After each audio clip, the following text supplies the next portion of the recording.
7:30 Central African time. Hello, Sunny Bonani Guyanant. Good evening. It's top tier breakaway racing league action. I, for one, am absolutely thrilled, excited, curious to see how today will go. Welcome to the most famous street circuit in the world. Welcome to Monte Carlo. Welcome to Monaco. We have 7 registered drivers, though I am informed that we can expect a significant greater number once the clock strikes 8 p.m. rather, and more drivers are relieved from the pressure of the South African load shedding schedule. But thank you so much for making BrakeAway your league of choice as far as league racing action is concerned. It is the most famous street circuit in the world. Here is Cyclé. Word of congratulations to the 3-time top-tier BrakeAway Racing League champion, who we do believe has recently become a father. Hello, Cyclé. It's good to see you. Sir Lancelot is also in the comment section. Superstar Tier 3 driver who has already had a taste of what it's like to race in these twisty, narrow, unforgiving streets in Monaco. And speaking of unforgiving, look at that. To start the first of 3 qualifying sessions, it is rain in Monaco. Would you look at that? They have 18 minutes to do these drivers, and we do expect more of them to join as the time ticks right on along.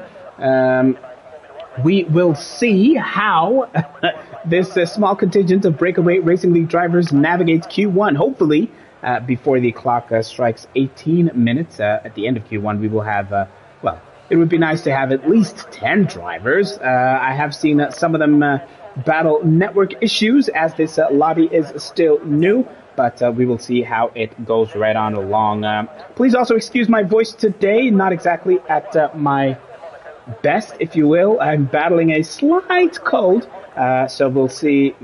Just hoping that everything goes well. I've got my cup of lemon tea here. It is winter in South Africa, of course, but these brave drivers are braving the narrow Monaco streets in the famous principality on the fringes, if you will, of the country of France. It looks like Thibaut Croc might just be the first driver to come out onto the circuit and show us exactly what he's made of. As I say that, in these full wet tire conditions, Thibaut Croc trying to get some temperature into those tires, had a little bit of a moment, making slight contact, and again makes contact with the wall. Has he lost a wing on his outlap? Thibaut Croc in treacherous territory. It looks like it's still intact. Capozza has joined. No, he has actually lost his right wing end plate. Look at that, as he makes his way now towards the Casino Square, which is, I believe, turn 4 of this track, now heading towards the slow Marabou corner. Thibaut Croc on his outlap is going to have to go all the way around again. Well.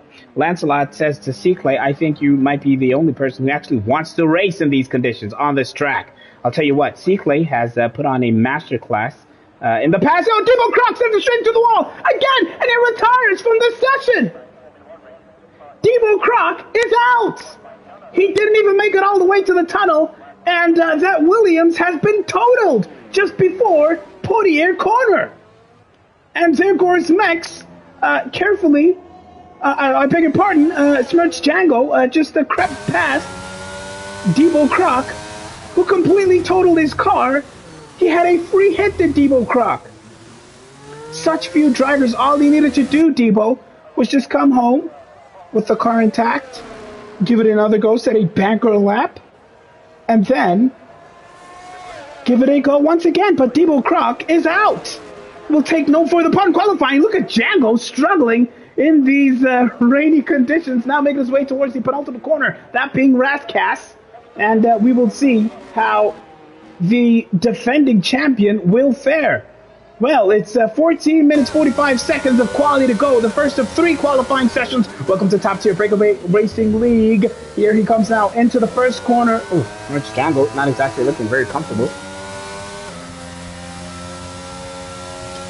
He surpassed a slow-moving car there. He's now making his way across, this is Massenet corner, I believe, now into Casino Square.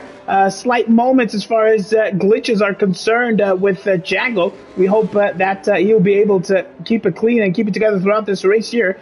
His Sector 1 split was under 23 seconds, now making his way across turn number 6. The famous hairpin of Monaco, followed closely behind by a Red Bull. Looks like it might be Zotal on his outlet. Back on board we go with Smirch Django. This is Poitier corner. He navigated it cleanly. Now into the tunnel, which consists of turn number 9, and he's got to watch his braking point now into turns 10 and 11, the chicane, the famous chicane, before we head on towards the back corner. He hits it cleanly. Look, he's down to gear 1 there, not taking any chances as Django, but as I say that, it's not going to be valid. It's an invalidated lap for Django, so instead, we're going to hop on board with Mex, who is following closely behind. 13 and a half minutes of the session to go. Mex seemingly will be the first to come across the line and set the first representative time of the day. Here it comes now.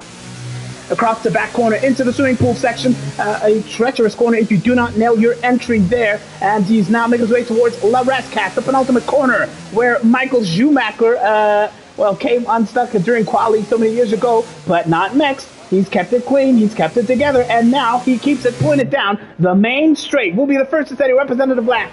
Next, for Team Alpine, sets a 127.133. That is the time to watch, folks, as we now look ahead to see what the rest of the field can do. Context has set a 23.358 at the end of the first sector. Here it comes now towards Poitier corner. It's a clean entry into the tunnel, and now it's going to look to carry as much speed as possible across turn number 9. You can see the droplets, as I'm sure he does, on his visor there. Here it comes now into the chicane.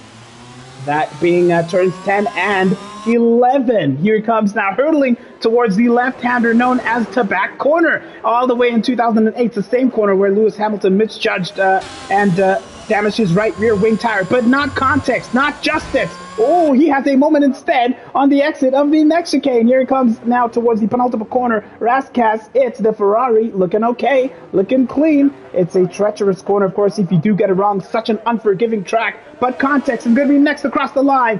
Looking to challenge Mex, but he's not going to be that close. It's a 29.153. So quite a margin that the likes of Mex has over there. Meanwhile, Django might be on his second run, but it seems he is behind the championship leader.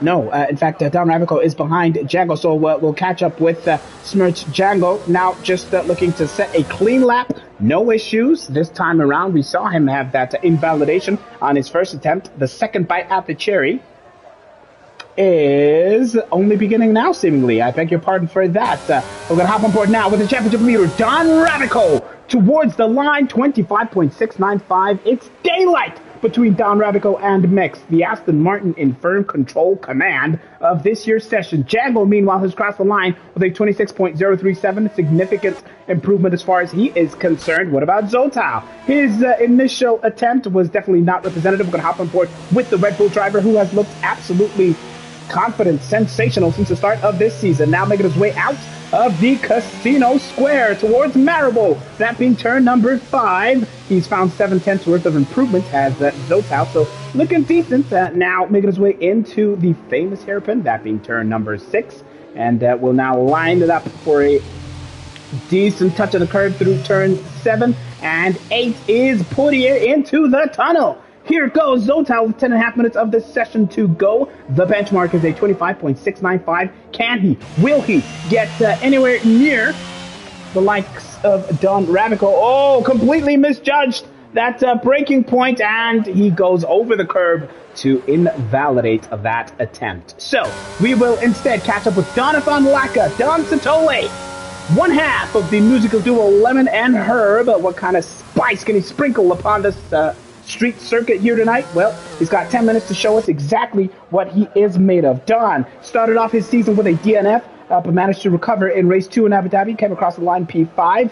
Sadly, did not race in Imola last time out, so we know how consistent it can be. Oh, almost had a moment there in the run-up towards La Rascasse, but he managed to keep that car in firm control, and now makes his way through the final corner, named after Anthony Noakes.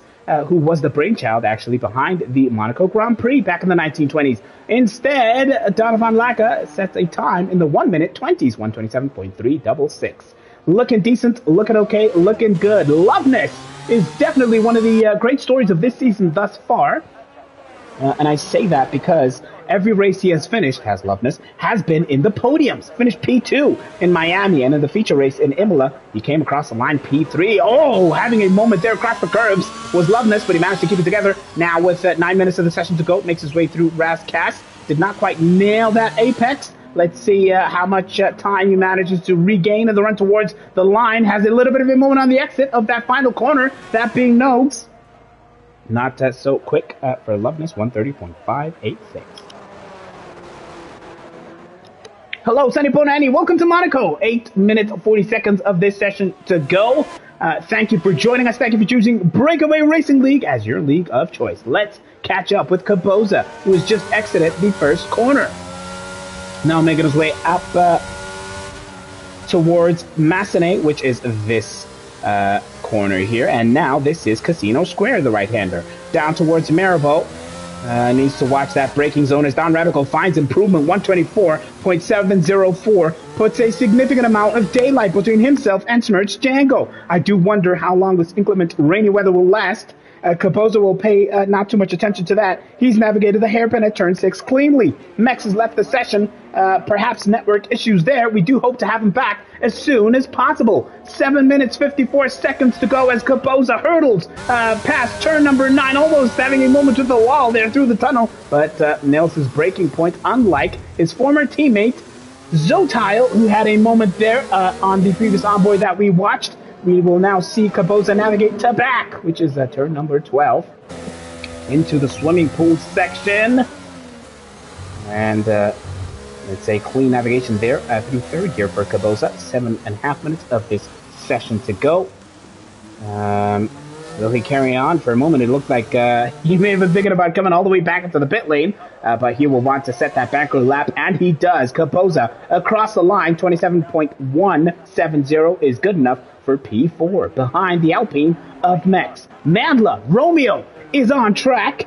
Mandla Romeo is one of the most consistent points finishers this season. One of, I believe, only 3 drivers to finish in the points in every single race this season, alongside Don Radical and Ngawako, a.k.a. D-Wax. Mandla's season thus far, P7 Miami, P7 Abu Dhabi, and in the feature race in Imola, came across the line P9. What can he do here today? Difficult conditions in qualifying. Here he comes now. Oh no, he took that curb way too liberally, did Mandla. He's going to have to give it another go all the way from the top. So Mandla not quite nailing that, but he still got time. 6.5 minutes of the session to go.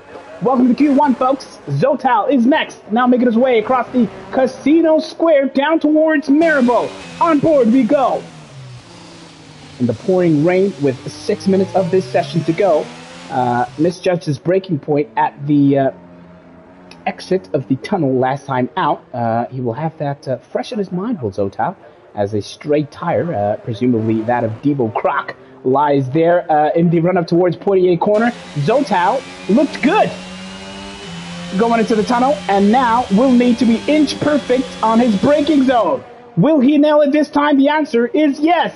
Into the chicane. Oof, man, almost taking liberties there across the chicane. Hurdles now down towards turn 12. Tabac, named after the tobacconist, or a tobacco shop, or a smoking shop, which used to be there back in the day, but not anymore. Swimming pool section clean for Zotal. Had a bit of a moment. Slight moments with the wall. 5.5 minutes of the session to go.